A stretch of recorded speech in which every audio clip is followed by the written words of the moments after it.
Hey everyone, welcome to the 13th episode of the Skull Mug. It's going to be a short one today just because I have something more in depth planned for the next episode, but I'm going to be doing that one tomorrow at my jam space because there are just some specific things that I want to deal with there. On this episode, we're going to be drinking Spin. It's a West Coast IPA, 6.5%, and I absolutely love the artwork on this can. As I've mentioned before in some other episodes of this show, I mostly pick up beers based on the artwork that I see on the can. Like, if it has a really flashy design, something that catches my eye, I'm going to be like, ooh, I want to pick that up. So yeah, it's called Spin. I love the art, and I love especially how like the two eyes are cut out on the logo.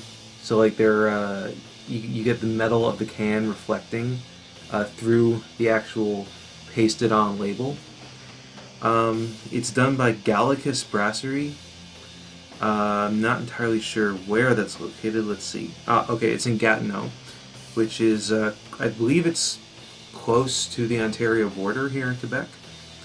On the back it says Centennial Columbus Mosaic Nugget. I have no idea what the fuck that's supposed to mean.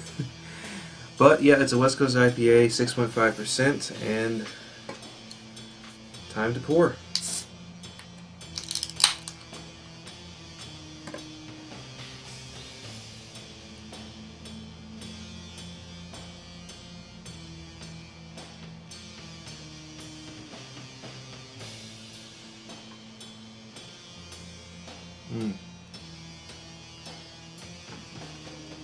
Yeah. That's definitely an IPA. It tastes super thick.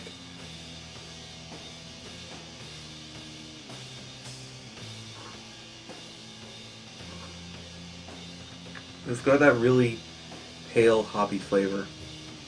It's quite good, honestly. I would recommend this one. This is like exactly what I look for in an IPA. It's just strong enough.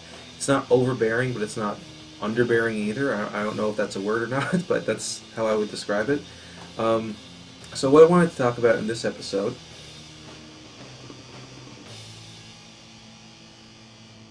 is RPM 2021. So for RPM, those of you who don't know, it stands for Record Production Month. It's a worldwide international thing, but I mostly got into it because of the music scene in St. John's. It's not really a challenge or like a contest or anything. It's more of like a personal goal where you are challenged to write, record, and produce an entire record within the month of February. Of course, because February is the shortest month, that increases the challenge even more than it would be for a month like March that has 31 days. And I've done RPM, I think, 5 years in a row now. This will be my sixth or seventh one in a row doing it. And what I'm doing is I'm actually doing a project with my partner, with Aaron. This is the first time we've like written stuff collaboratively for an album. Like, we've written stuff with me being on drums and her being on bass or guitar for Rat Piss, because Rat Piss is kind of like the project that she's the head of, you know. She's the one that is mostly in control of that project. I more or less just write the drums, and even when I'm writing, it's like, you know, she's very much got control over how the song sounds and how it feels, like what the vibe is. So this is the first time that we've actually worked collaboratively on a project where I'm on guitar and she's on bass, and I'm really liking the way that it's turning out so far.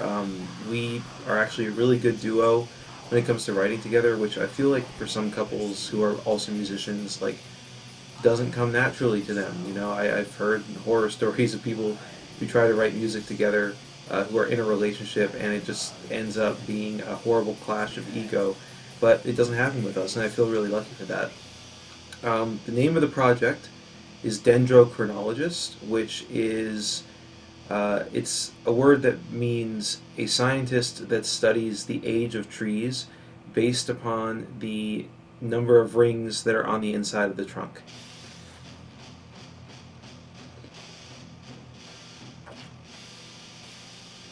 Which, when I first heard that word, I was like, oh my god, like, this is a perfect name for a black metal band, especially an atmospheric black metal band. So that is our goal with this RPM. That's the genre that we're going in. We've written 5 songs so far, and I think that might be uh, the actual amount of songs that end up on the finished album, because this year for RPM they did something different.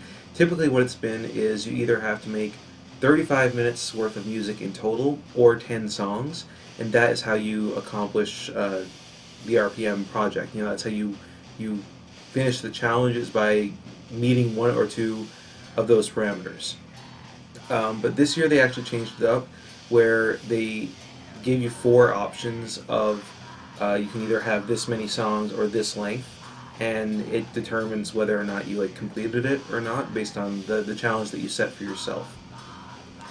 So I think the one we chose was actually 5 songs or 25 minutes, and I think with the material that we have so far, we're going to achieve that.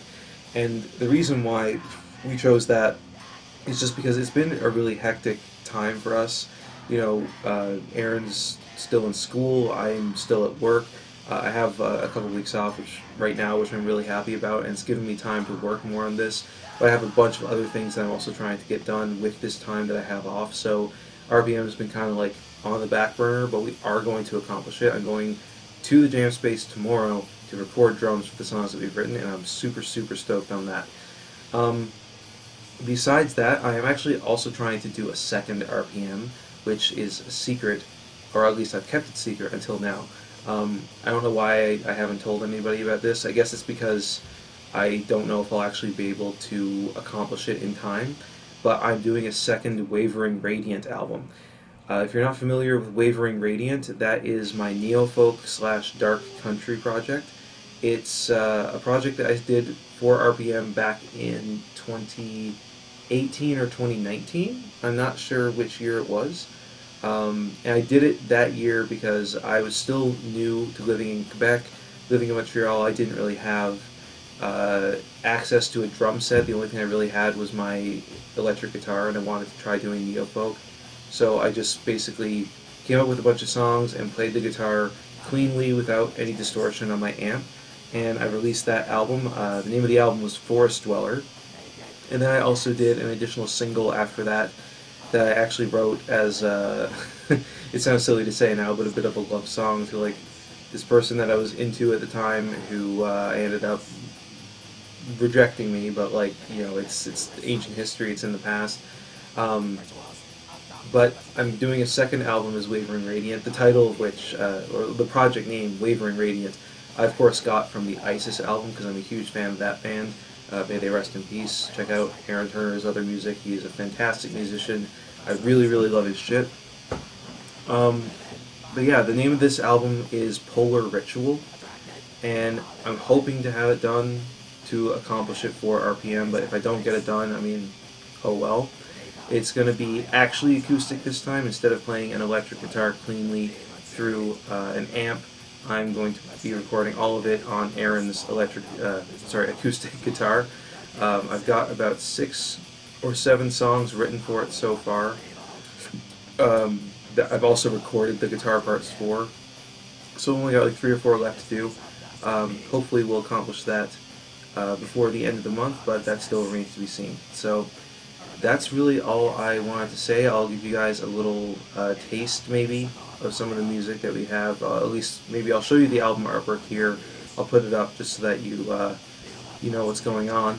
I guess I can't really show you the music yet because we don't have it recorded, but you'll be hearing it very shortly. This is February 17th when I'm recording this, so it's only about a week and a half or 2 weeks, and we'll have to have this finished, and you'll be hearing it then. So thanks for tuning in. Thanks for watching. I appreciate it.